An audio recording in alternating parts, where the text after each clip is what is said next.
sha ha ko hol in chan man na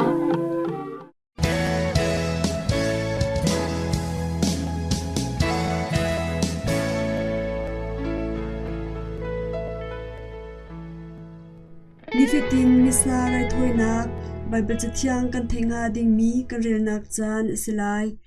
Bible rel nak Philippi angan pahni ami hlai ni in hlai riat abetlang pi volai a arfi bang in cheu u chu cha a kadot mi ka hoile na nan sin ka i ka bia nan ngai zongzal bantuk khan lam hlat i ka zong a hin kanol ngai chin chin ka u ti kan du na nan khap nak atlin kho nak nga ther le phang lang mang in tuan ka u pathian tin mi kha nan zul kho nak nga le chu tua du nak long thin nan ngai nak nga pathian chu nan chung a rian atuan zongzal ka zai rian nan tuan man a phun zai lang mang lo le bia e al lang mang lo in tuan u shok shol nak le that lo nak in akhat mi chan a hin sual ngai lo le athiang mi si ulo pathian fa le bantuk in nong u nun nak bia nan pek na nak a hin an lak a arfi bang in cheu u chuti nan si a chun khri ni a nan ma ruang a kamhai angal ngai ngai lai i katuan mi vial te le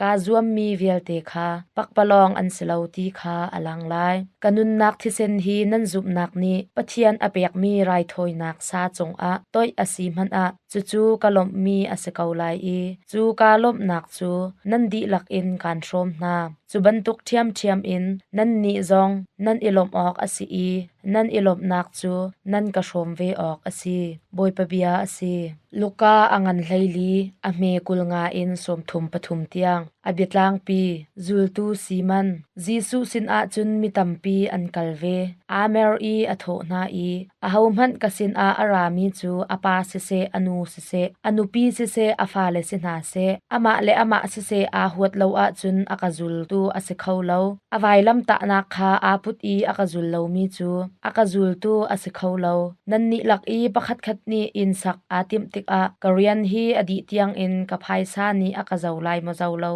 ti ngal nak ding a athu masa ipai zaizat da adi lai ti kha atuak masa chu chubantuk in atuak masa lo a chun a in chu asham athok nu a di khautung lo in a lai i a mumi pau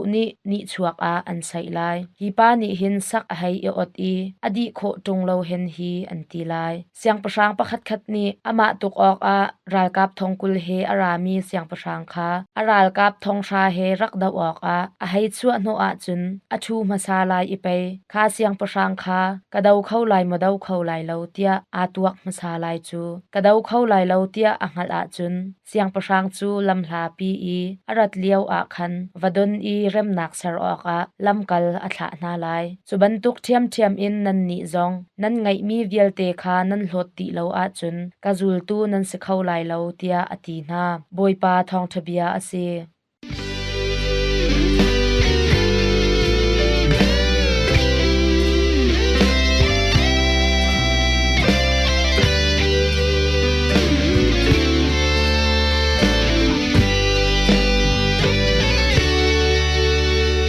volay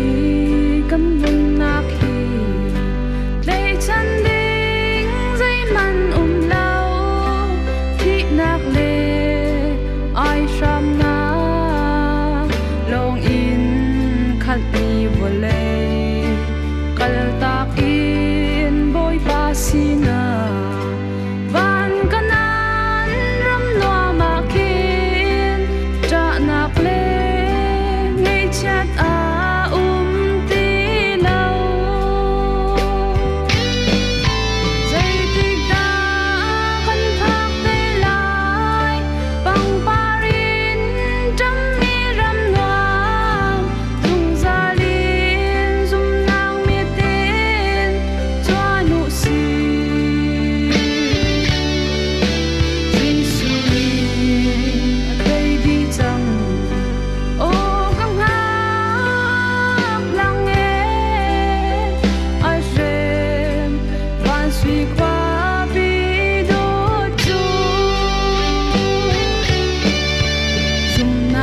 châu khổ nặng hà Adam chung cao pi lại van căn an căn phạc lan tia chung tu vía te kal chi nu si dây tình ta căn phạc te lại bang parin trăm mi ram noam tung gia lin zum nang mi tin cho nu si Giêsu ni atay di chang o gang hak lang e ai rem van suy khoa bi do chu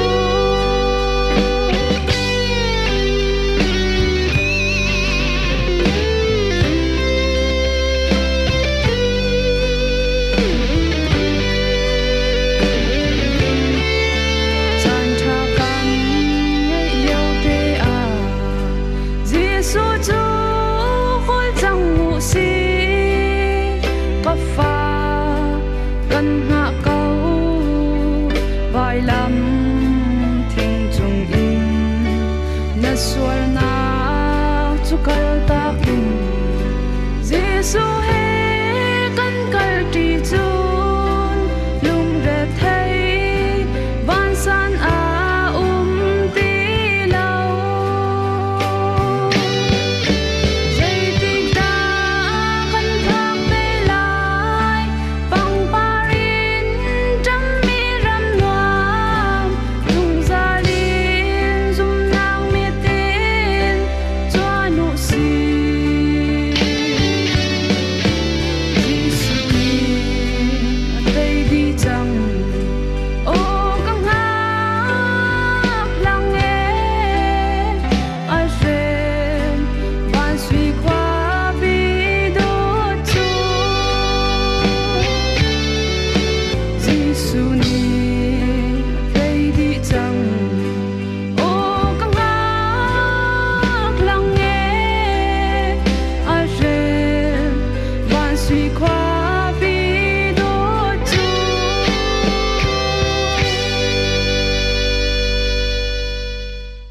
Misa chung man mi bifang athen nak le asul lam le nak biachot nak the introductory rites nansina boipa kau se natharau he zong kau se at kum spirit tu o misa ram thok nak a tlang boy le khri fa na chu kan pum a pale fa pale thiang tharau ti in vailam ta mel chut nak kha kan itu anu in tlang boy asilo a shoi tu ni zum tu khri fa na kha nansina boipa kau se tia achon nam hi biak chot nak hi luka angan pakhat a me kulleriat korin kot ni angan hleithum a me hleithum chung le bible cha hlun chung a kan mu kho zum tu khri fa na ni an le mi chu nan ma chin zonga kau se thong khat zakwa somsari kum thum a le mi atu a chun na tharau he zong kau se ti in thong ni pa sha kum a le mi kha kan man na tharau he zong kau se ti bia hi Greek le Latin hol in direct lak in le mi asi Greek hol pneuma Latin hol spiritu ti mi chu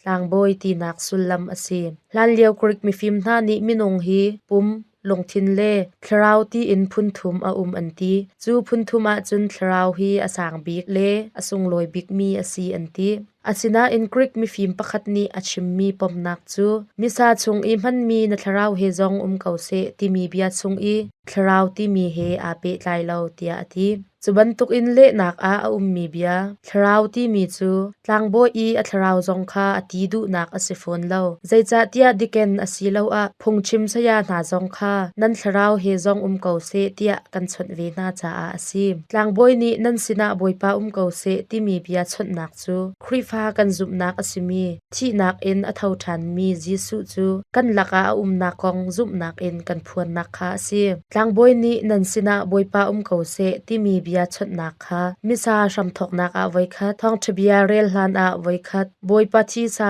chung thlacham hlan a voi khat le misa adong nak a voi khat ti in adi lak voili achimna hi nan sina boipa kau se ti mi hi zum tu na cha a nem nak le nun dai nak bia si zairuang a thi nak in a thau than mi boy jisu pumpak chu kan lak a umchang cha a asim Vatican II Constitution on the Liturgy chatlang pasari nak a boy jisu chu abupi chung a sese abethiang chung a sese chang reule mit sur hang chung a sese atlang boy thong an sese zum tu khri fa na lak a umnak kong kha alangtar zum tu khri fa na ni na tharau he zong ko se tia le nak bia chu tlang boy he mun khat in a thau than mi boy jisu se athiang mi tharau pathian i vel le thon nak sun par nak zong ko se tia biak chhot nak asi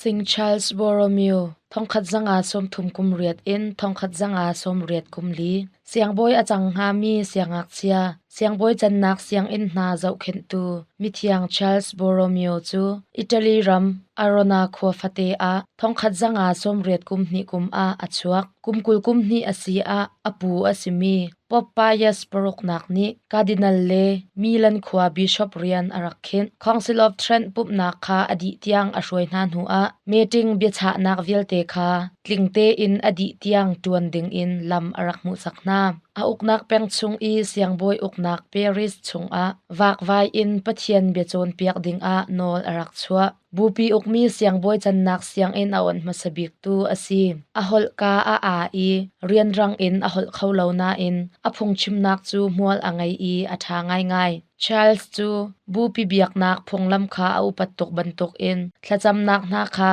zaitek man a rian rang in acham lo mas ka tu liao a hin ka chinlung awai vuan atimi siang boy pakhat kha misa tu ding in arak chua hlan angki fual ithen nak khan a zaida na tu tak zaitinda na tam tia bia hal than Bishop pa pakhat ni kai chu zairian man ka ngai lo ati tek a Charles ni chu Bishop he pe tlai mi tuan vau na kha atial piak nu a tuan vau pakhat chiao adong nak a nang chu rian tuan ok ka ngai lo tia na chim khau lai mo timi soisel nak zong kha abet chi atuan mi rian pau a ning chang te in atuan cha a atuan mi na chu so selo in rian rang in adi kho thongkhat zanga somsre kumrok in thongkhat zanga somsre kumriat kumchung i arak chuak mi palik zot nak liao a angai mi chowa thilri na kha azuar i misifak na kha abom na asina in Charles i siam rem than nak na chu mun zakip a anchau hlan chiao aselo mai fakpi in dau nak a ing mi upadi phung bia na chung a siang boy vialte khamul met a her nak kongle atlak lo mi siang boy na chu thol ok an si ti mi zong atel nekhat chu thlacham nak khan a thla acham liao a zuar thlai siang boy pakhat ni mai thal in aka asina in kwan chu apuan kha akhen kauna in ataksa zaiman tong lo in apuan chung a atan kha khurwa har in anmu Sing Charles chu ama kum som li kum rok asi i thongkhat zanga som riat kum li kum arona khwa a athi St. John Lateran biak in thlasua pek ni edi zathum hlaithum St. John Lateran St. Peter St. Paul le St. Mary Maya timi rom khua biak in pi palilak a St. John Lateran biak in pi chu ahlun bik le apakhat nak asang bik tia antimi biak in pi asi siang parhang Constantine ni ahlut mi volai mun chung i kum zathum hlaithum a anrak sak mi asi i chu chan liao a Lateran in tia anrak ti asham thok a kham tu pathian biak in tia rak thai mi asina in anu a chun John pani na tipil pe tu John le thong thatial tu John na i zau khet nak tang a pek chan mi asim biak in pi i biak theng olta a lamkal tu mithiang Peter ni arak man mi thing biak theng thil hun na zong an itel chu biak in chung i boiphathi sa chia nak shai kha mithiang Peter le mithiang Paul i an luzuk in an thlet chi rom khwa i cathedral le pop umnak asi bantok in biak in pi i amai chuang a rom khwa le volai pi biak in na nu le lu timi tlang tar cha atial hi puai tu chan nak chu biakam tlot lo nak le pop he pum khat si nak mel chut nak cha a asi Antioch khwa in St. Ignatius ni achim ning in pop chu dot nak beding na di lak ok tu le akil kam tu asi ati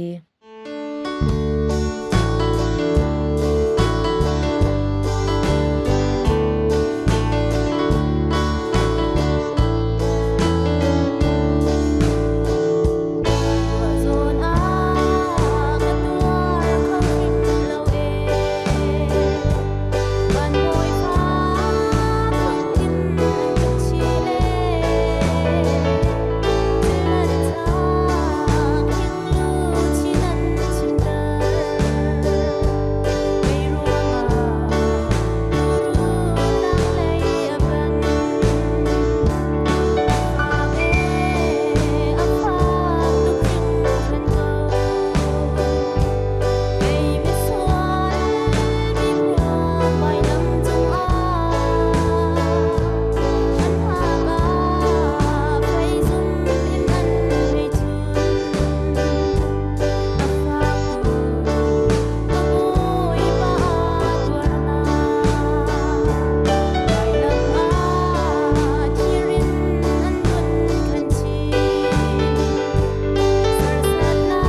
tu chana chun chatial tu Stephen Van Beek ni atial mi mitsur wine tua ningchang adot dot ti mi kan rakrel nak aslai tim tua chungding mi mitsur wine zai zat rong da ka tua lai ti mi ning in na tim tua a her mitsur atlai athai amin mi kha na lo lai na chok lai plastic pha lo tuang a zan khat na phau lai athai an inen loading kha abepi mitsur na thak nak ral cha sin u plastic bom te na kha ti sa in thiang te in na tleu na tol lai chini than thliang rang ka cho lai na ti a chun mitsur wine na tua ding mi azat kha tuak tan ding asi ta chut nak a mitsur choi khat a chini tikal kullanga asilo a chini tikal som nga ti bantok in tuak nu a chok ding plastic kutrol manglo atha nakut rau bak in na mi a chun mitsur hang ni nakut ase lai yeast chok ding mitsur wine a cho ding aselai preservative ti mi si abuar lo nak si man na du a chun na chok lai adot dot in tua ningchang zan khat rong na chia mi mitsur thai kha plastic bom chunga na me kho zat in chia lo ange angyang ti bantok kha na thlong pa in na me na man na lai na man mi kha plastic bom asilawa chung a na sat lai na sat mi mitsur chung a chini kha ti tlom palte he na cho lai i na pai lai yeast na pai lai yeast thau khat hi 5 mg asi i kalan panga athum mi mitsur cha a chun aza kau yeast kha ti rai cheu rong in na cho lai i mitsur na mi chung a khan dim te in na toi lai na toi di in zan khat chia achin fek te in chin athai jing a na cho na lai na cho di in plastic na khu lai i shri asilo a khai hriat in fek te in na tem lai ni ni arau nu a ngek lai in na cho than lai zar khat chung rong na cho di chun plastic in na chin di nu a thlilut kho loading in tha te in na tem lai ni som li nga asilo a ni som thum rong arau tik a na mitsur kha zau than lo achung a mit thep mi bantuk te na mu na a chun na mitsur hang a thau chang ti nak asi ni som thum asilo a ni som li nga arau nu a mitsur a fe kha pon rang in deep lo ral cha chung asilo a vulai chung a fe tel lo in thial ding asi a cheu chu zar ni ni hlei ni nu zong a mitsur a fe kha an deep kau a fe na deep chia mi mitsur a hang kha thlilut lo te in fek te in akik deu mi mun a chian ha mai kam chia le tau kha tha jang kan pe lo mitsur hang na chia na khan chu aki nak mun asi a haw chu cha a chun kan ni ha kharam hi mitsur hang tua ding a atlak ngai mi ni kho chan kan ngai mitsur a fe na deep nu a hang kha thol chung a na chia lai thol kha ti satlok in na tol lai i zan khat na chia nu a router lo mitsur hang churon lo a chin kha fek te in chin mitsur hang hi na deep nu zong a ane aitel khomi asi cha a thol i na ron tik a anu deu i ron mi chu puan rang in deep than lo ane umlo mi mitsur hang thiang na ngai lai i mai ngal te in na zwar kho lai iral rin ding mi na lo mi mitsur lai amin mi asi a her na man mi kha ti tlok in thiang te in tol ta na ti satlok ni abuar mi ol kha atha na thiang hlim te in tua kha abepi tok chini na cho lo man a yeast hi cho izuam yeast ni fermentation atho achattar mitsur hang atua mi ni biak nak lai he a pe mi ruat ning le zum ning pol ni khan in tem la se thai tlai din thiam a chun mitsur wai hi ngandam nak cha a atha ngai mi asi abiak in lungjot nak angai mi na ni khoil hiti he cho idina chun dam nak an mu than kau ama belte zan i lai te din kha kan for fiel deu khoil hiti thol khat mitsur hang thol li na din te ka kan ni lai mi ni zu kan din ban tok phun khan na long a ruat la zu ka ding tia na ru sual a chun na long anuam lai lo mitsur wai hi hydrometer in alcohol zai zat a ti mi kha ta kho asi abuak lak in chini le yeast na cho mi chung a adang khau kan vun lang tar du mi pakhat chu preservatives ti mi saupi cha kho nak cha a H2S asimi pai le cho khi ka du lem lo mitsur hang arim a chet tar kho changlim te in na tu a chun buar zot nak ni an tlak tok na lo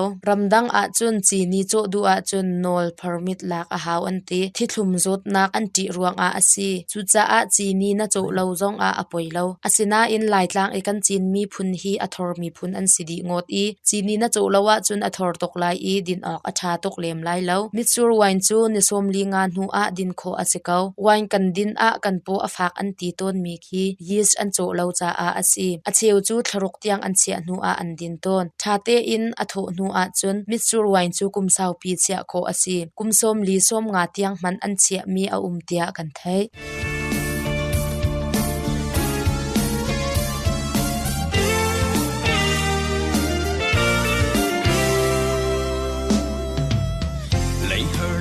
chia tile tile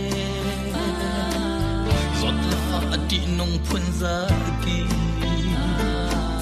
chung in kanum nak chu nak ka fen i ni ni le atu za dia ka phut lo tha chua phun za ki bot na kin na ka pe thua di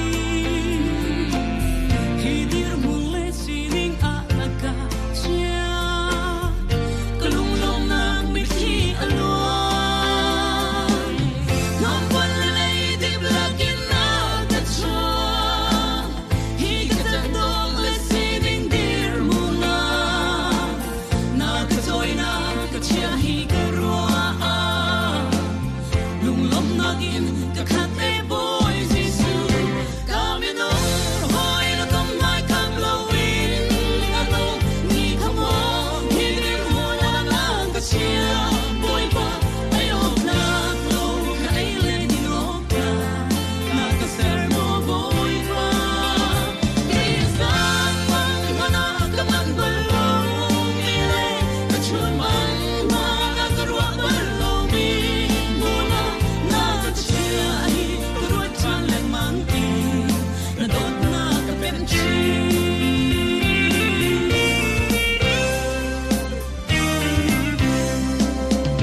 liam tia ka sin ding le dir mu ni hin ka sin ding le dir mu thil man thoi ka thai do ne mo boi pa lung lom nang in ka tap ruang ma chan lom ok thak lo chel lom tu pom lom ok thak lo pom lom tu say song te duan vào na kal lap ti i hallelujah boy pa kai lo nom pon de lei ti plug in na ka chua hi ka chan to le sim ling dir mu na ka choi na ka chia hi ka rua lung lom na in ka khat e boy jisu come in hoi lo kom mai kap lo in ano ni kamo hi dil mu na ka chia boy ba ai ok ta ka lo ka ai le ni ok ta na ka ser mo boy ba ka hi zan man na ka man ba lo ni le ka chun man ma na ka lo ba lo ni mu na ka chia hi ka ru tan le man ti na do na ka ben chi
kasi ning le dir hun khat chu